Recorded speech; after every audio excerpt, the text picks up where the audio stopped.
नमस्कार টিয়ার ব্লগে আপনাদের সবাইকে স্বাগত জানাই। আজকে নতুন একটি আবার রেসিপি নিয়ে চলে এসেছি। এই গরমে পটল বাহার। আমি তেলটা ভাজতে গরম করে নিয়েছি, নিয়ে পটলগুলো কেটে লবণ আর হলুদ দিয়ে ভেজে নিয়েছি, লাল লাল করে ভেজে নিয়েছি।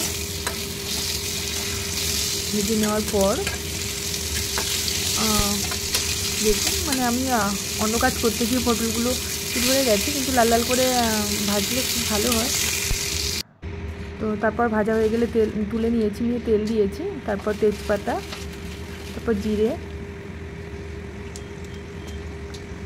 তেজপাতা জিরেটা হয়ে যাওয়ার পর দেখুন তেজপাতার যেটা হয়ে গেছে, আমি একটু হলুদ দিয়েছি, সামান্য একটু জল দিয়ে দিয়েছি যাতে মশলাগুলো পুড়ে না যায়। তারপর আমি আদা বাটা দিয়ে দিয়েছি,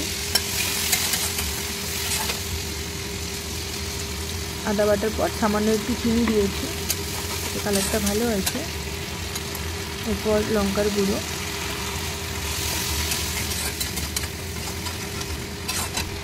মশলাটাকে ভালো করে কষিয়ে নিতে হবে। তো এরপর আমি টমেটোগুলো দিয়ে দিয়েছি। এর সাথে আমি একটু জিরে গুঁড়ো এবং গরম মশলা গুঁড়ো আগে থেকেই করে রেখেছিলাম, তো সেটা দিয়ে দিলাম।